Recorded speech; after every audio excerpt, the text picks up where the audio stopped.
ईद के रोज स्वीडन की police custody में और अपनी सिक्योरिटी में एक खबीस शख्स को, एक लानती को ये मजमूम हरकत करने की इजाजत दे कि ये ऐवान स्वीडन की हुकूमत की पुलिस की इस हरकत की भरपूर मजम्मत करे और पूरी दुनिया को बताए कि ये नाकाबिले बर्दाश्त है, ये हम किसी सूरत बर्दाश्त नहीं करेंगे। तहम्मुल बर्दाश्त का मुजाहरा किया जा रहा है, इसका कतई मकसद यही नहीं है कि हम खुदा न खास्ता किसी हवाले से भी हम कमजोर हैं या हमें इसका जवाब देना नहीं आता।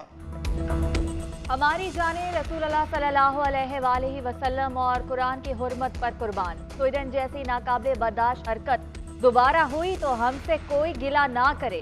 कुरान पाक की बेहुरमती कबूल नहीं। सब्र और तहम्मुल का मतलब ये नहीं कि हमें इसका जवाब देना नहीं आता। वज़ीर-ए-आज़म शहबाज शरीफ का पार्लियामेंट के मुश्तरका इजलास से खिताब। बोले, स्वीडन वाक़या मुसलमानों और ईसाइयों को लड़ाने की साजिश है। एक मलूम को पुलिस की मौजूदगी में नापाक हरकत करने की इजाजत दी गई। स्वीडन की हुकूमत ने ऐसा वाक़या क्यों होने दिया? हमें इस मलून शख्स की हबासत को निशाने इबरत बनाना चाहिए। कल नमाज जुम्मा के बाद मुल्क भर में रैलियां होंगी। पूरी इस्लामी दुनिया इस पर भरपूर आवाज बुलंद कर रही होगी। This House urged that appropriate steps be taken by the Swedish authorities against the perpetrators, including but not limited to legal action, and to ensure that no much act takes place in future. Relevant international organizations and states must legislate to criminalize desecration of holy symbols of the religions, including holy books, personalities, places of worship, and followers. All those in favor of the resolution may say aye.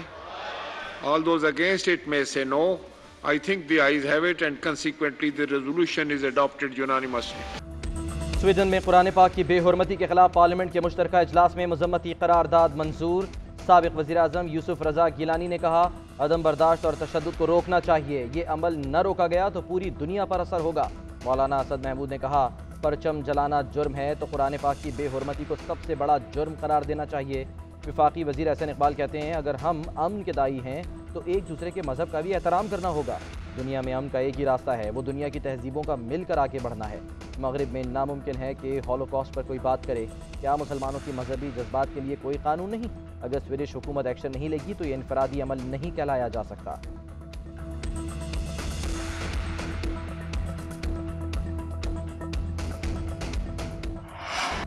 Nawaz Sharif को सियासी इंतकाम का निशाना बनाया गया। नैब को नवाज शरीफ का मुस्तकबिल तबाह करने के लिए रेफरेंस पर मजबूर किया गया। लाहौर की एहतसाब अदालत ने नवाज शरीफ की प्लॉट अलाटमेंट केस में बरियत का तफसीली फैसला जारी कर दिया। फैसले में कहा गया, नवाज शरीफ को इश्तिहारी करार देने की कार्रवाई भी कानून के मुताबिक नहीं है।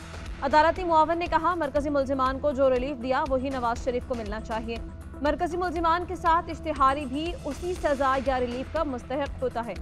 अदालत 3 बार मुंतखब होने वाले वज़ीर आज़म नवाज शरीफ को बरी करने का हुक्म देती है।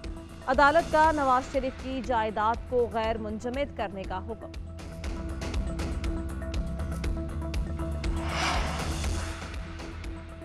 वज़ीर आज़म शहबाज शरीफ का एहतसाब अदालत के फैसले पर इजहार तशक्कुर। कहा, नवाज शरीफ को इंसाफ मिला। अदालती फैसला गवाही दे रहा है कि नवाज शरीफ को नुकसान पहुंचाने के लिए जानबूझकर झूठे मुकदमे में मुलव्वस किया गया। वफाकी वज़ीर इत्तलात मरियम औरंगज़ेब ने कहा, नवाज शरीफ को झूठे केस से बरी किया गया। चोर चोर कहने वाले को आज मुँह की खाना पड़ी। नैब न्याजी गठजोड़ ने सियासी मुखालिफिन को निशाना बनाया। शहजाद अकबर आज पाकिस्तान में किसी को मुंह दिखाने के काबिल नहीं।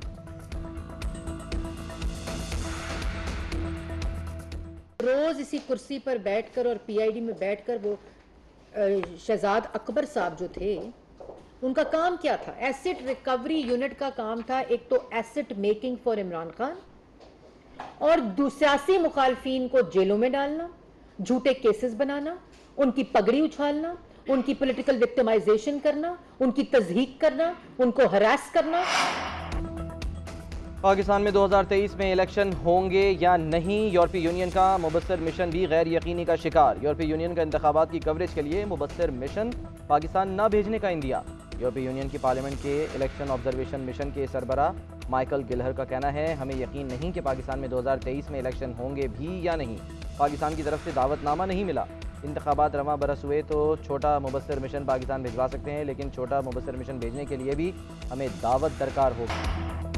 इंतखाबात की तारीख का ऐलान होते ही वज़ारत ख़ारिजा के जरिए बैनुल-अक़वामी दावतनामे भेजे जाएंगे। इलेक्शन कमीशन का यूरोपीय यूनियन के मुबस्सिर मिशन को जवाब। कहा, इलेक्शन कमीशन इंतखाबी शफाफियत को यकीनी बनाने, इंतखाबात के अमल का मुशाहिदा करने के लिए कौमी और बैनुल-अक़वामी मुबस्सिरीन का हमेशा खैर मकदम करता है। कमीशन ने बैनुल-अक़वामी मुबस्सिरीन के लिए एक जामे ज़ाबिता अखलाक तैयार किया है। बैनुल-अक़वामी मुबस्सिरीन के लिए दावतनामे अगस्त 2023 के वस्त तक शुरू कर दिए जाएंगे। बैनुल-अक़वामी मुबस्सिरीन को इजाज़त न देने से मुताल्लिक़ तमाम कहानियाँ और अफवाहें मफरूज़ों पर मबनी हैं। आम इंतखाबात में ताख़ीर नहीं होगी। इंतखाबी इस्लाहात कमेटी ताख़ीर से बनी है, वक्त कम है। 10 रोज़ में इंतखाबी इस्लाहात का काम मुकम्मल करना है। पूरे इलेक्शन एक्ट का जायजा लेंगे। इंतखाबी इस्लाहात कमेटी के चेयरमैन अयाज सादिक की गुफ्तगू। ताज हैदर ने मजीद कहा, मर्दमशुमारी ठीक होगी तो इलेक्शन ठीक होंगे।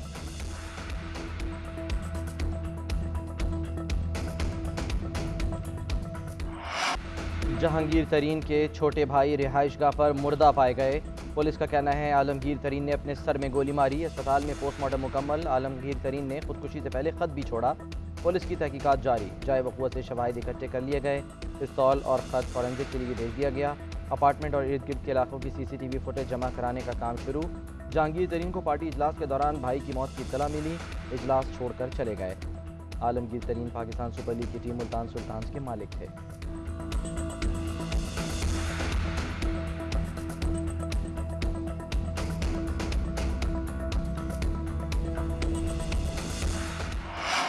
हमने बड़ी मुश्किल से IMF प्रोग्राम किया। मुल्क को डिफॉल्ट से बचाना था। ये प्रोग्राम मिठाई नहीं मजबूरी है। मुआहिदे का पहला कदम मुकम्मल हो गया। अब 12 जुलाई को IMF बोर्ड की मीटिंग है। इंशाअल्लाह IMF का मुआहिदा हो जाएगा। वज़ीर आज़म शहबाज शरीफ का तोरगढ़ में तकरीब से खिताब। कहा, मुल्क को दिवालिया करने वाले अंदरूनी और बैरूनी दुश्मन नाकाम हुए। IMF और दोस्त ममालिक के शुक्रगुजार हैं। इसाक डार और उनकी टीम ने अनथक मेहनत से IMF मुआहिदा मुमकिन बनाया। आर्मी चीफ ने सऊदी अरब और UAE से $3 अरब लेकर दिए। सबको मिलकर मुल्क की तरक्की के लिए काम करना होगा। स्टाफ लेवल मुआहिदा होने के बाद भी IMF के एतराज़ात जारी। ज़राए वज़ारत ख़जाना IMF ने सप्लीमेंट्री ग्रांट पर एतराज़ उठा दिया। आलमी मालियाती इदारे का पार्लियामेंट से सप्लीमेंट्री ग्रांट मंजूर न करने का मुतालबा। IMF मौजूदा $3 अरब कर्ज प्रोग्राम का सितंबर और दिसंबर में जायजा लेगा। IMF ने वज़ारत ख़जाना को प्लान से आगाह कर दिया। खसारों से बचने के लिए पाकिस्तान को टैक्स आमदन बढ़ाना होगी। पाकिस्तान के मईशत में टैक्स का हिस्सा बहुत कम, सिर्फ 10% है। मईशत में टैक्सों का हिस्सा 13% तक लाना चाहिए। पाकिस्तान को टैक्स दहिंदगान की तादाद बढ़ाने की ज़रूरत है। उम्मीद है स्टैंड बाय अरेंजमेंट पर मौजूदा निगरान और नई मुंतखब हुकूमत तसल्सल से अमल दरामद करेगी। पंजाब के कई इलाकों में मानसून का एक और स्पेल। लाहौर में बारिश। चुंगी अमर सिद्धू में छत गिर गई। मलबे तले दबकर 4 अफराद जाँ बहक। मजंग में अस्पताल का शेड गिरने से 11 अफराद जख्मी हो गए। अस्पताल मुंतकिल कर दिया गया। वज़ीर आला पंजाब मोहसिन नकवी का अस्पताल का दौरा। कहते हैं बारिश के दौरान हादसा से जख्मी होने वालों को 2-2 लाख रुपए इमदाद दी जाएगी। जख्मियों का मुफ्त इलाज कराया जाएगा। उधर फैसलाबाद, गुजरांवाला समेत कई इलाकों में बादल जमकर बरसे। PDMA का 8 से 10 जुलाई दरियाए जेहलम, सतलुज, रावी और चनाब में इंतहाई ऊंचे दर्जे के सैलाब का अलर्ट।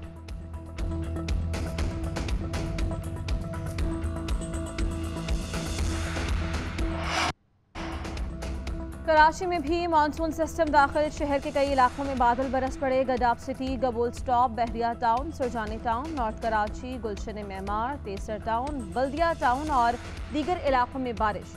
तेज हवाएं चलने से मौसम खुशगवार। गर्मी का जोर टूट गया। महकमे मौसमियात की अंदरूनी सिंध भी बादल बरसने की पेशगोई।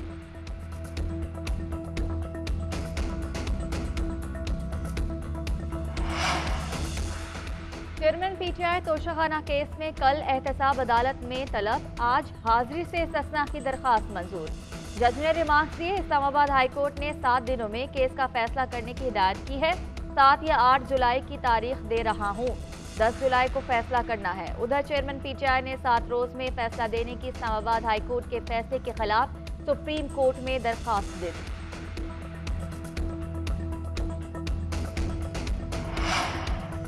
इस्तेहकाम पाकिस्तान पार्टी के मरकजी रहनुमा ओन चौधरी ने तहरीक इंसाफ पर पाबंदी के लिए सुप्रीम कोर्ट से रुजू कर लिया। दरखास्त में PTI पर रियासत और मुल्की इदारों के खिलाफ सरगर्मियों के बायस पाबंदी की इस्तदा की गई।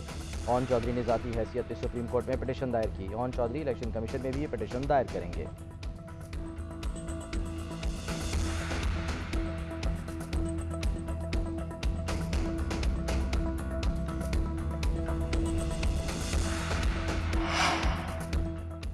गिलगित बल्तिस्तान में तहरीक इंसाफ का एक और धड़ा सामने आ गया। जावेद मनवा का कहना है गिलगित बल्तिस्तान में फ्लोर क्रॉसिंग का कोई कानून नहीं, पार्टी के मजीद लोगों को साथ में लाएंगे। हाजी गुलबर खान पहले ही वजीर आला के उम्मीदवार के तौर पर सामने आ चुके हैं। उधर सुप्रीम एपेलेट कोर्ट ने नए वजीर आला के इंतखाब के लिए शेड्यूल की मंजूरी दे दी। 13 जुलाई को गिलगित बल्तिस्तान के नए वजीर आला के लिए इंतखाब होगा। सुप्रीम एपेलेट कोर्ट ने गिलगित बल्तिस्तान में होने वाला वजीर आला का इंतखाब गुज़श्ता रोज मुलतवी कर दिया था। 12 जुलाई को कागजात नामजदगी दाखिल किए जा सकेंगे।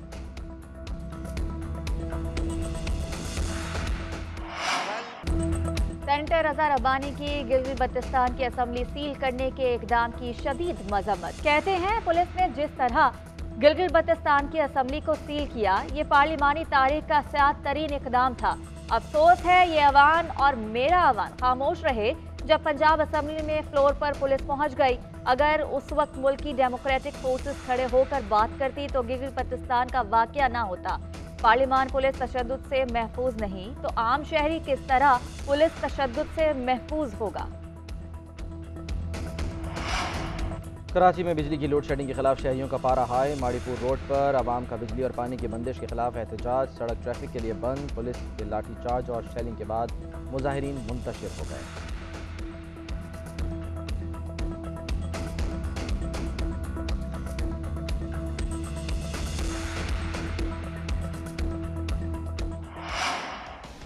आलमी सालसी अदालत हेग में पाकिस्तान को बड़ी कामयाबी। सालसी अदालत ने सिंध तास्क मुआहिदे के तहत पाकिस्तान का मुकदमा काबिल समाअत करार देते हुए भारत के एतराज़ात को मुस्तरद कर दिया।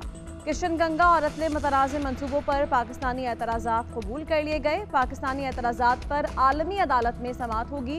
1961 के सिंध तास्क मुआहिदे के तहत पाकिस्तान का मुकदमा काबिल समाअत करार।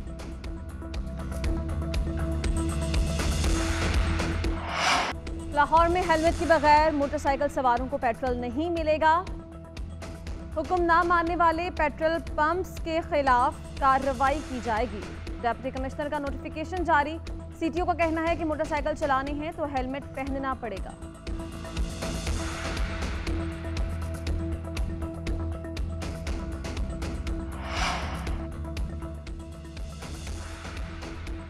पीसीबी में कौन आ रहा है, कौन जा रहा है।